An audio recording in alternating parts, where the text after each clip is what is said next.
My name is Nathan. I've been seeing things. Weird, odd, and sometimes scary things. Things that can't be real. My best friend George died about a year ago from cancer. It sucks and it hurts. It still fucking hurts. I'm only 16 and I lost my only friend. Growing up, me and George were childhood best friends. We used to be neighbors, then he had to move because of his dad's new job. To replace playing all day outside, we would play Call of Duty all the time, and we would kick ass. We had no lives and usually would hit 10th prestige in the first 4 months, with over 20 days played.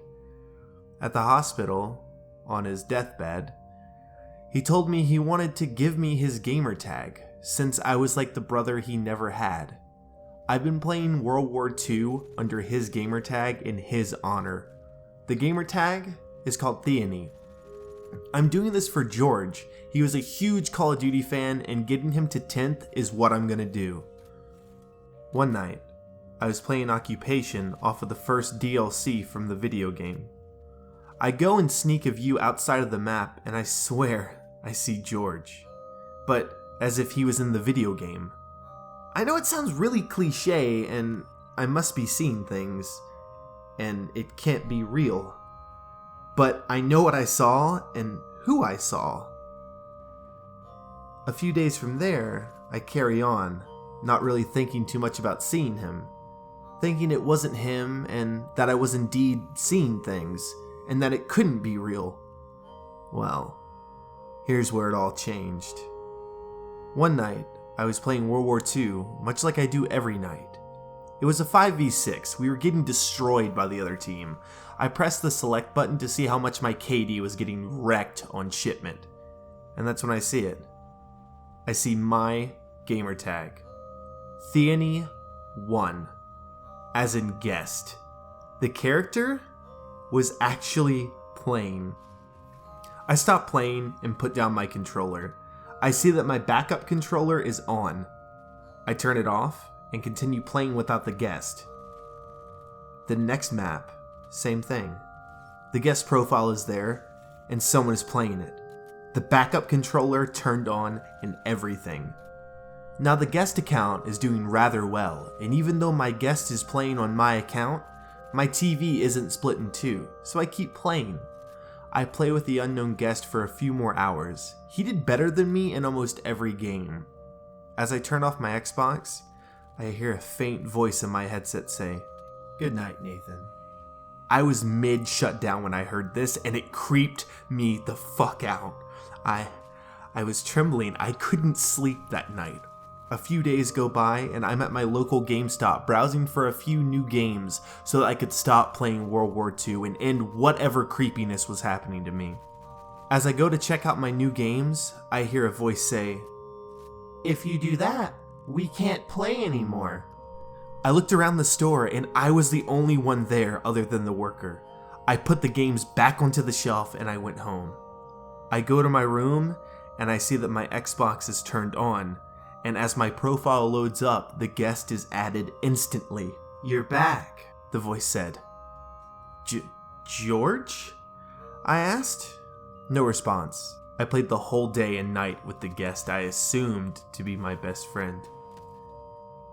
Later that night, when I went to sleep, I had an awful dream. I had a dream that my friend was stuck in limbo and he had no way of going to the other side or coming back to this one. I wake up in the middle of the night to see George hovering over me sleeping.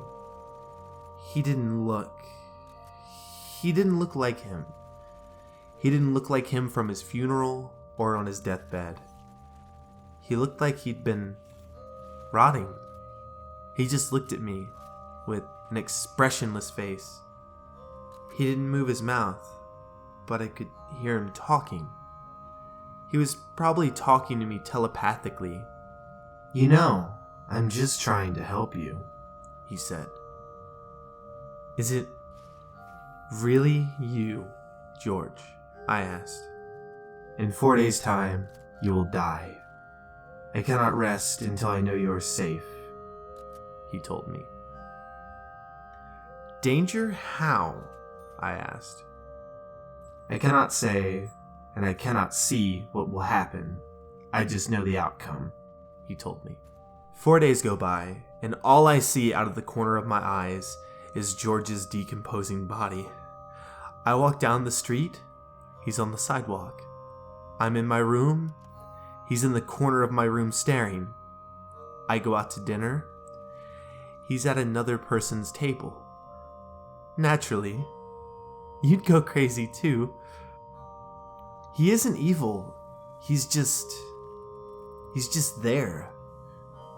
I've been listening to you for quite a while, Nathan, and I think I'm ready to diagnose you. It's a good thing your parents didn't ignore the signs and brought you here for an evaluation. Mr. and Mrs. Williams, please sit down. I've been talking to Nathan here, and I think I know what's wrong.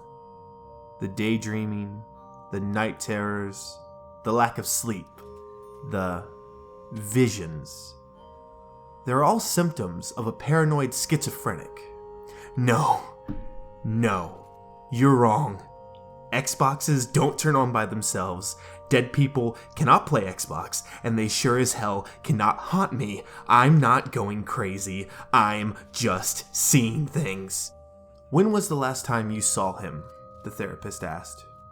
I looked up to give him eye contact, and he's right behind him, staring, blank, emotionless in his face.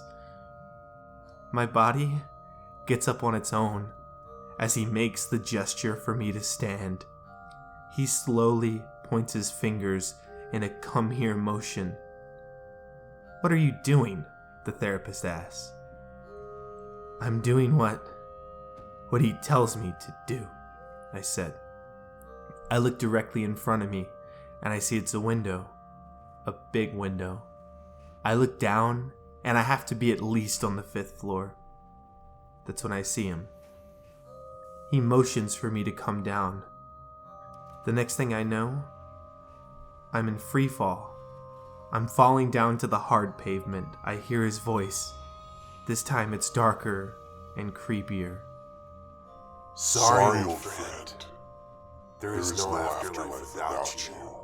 I can't pass on without you. We are best friends, and we will always play God together.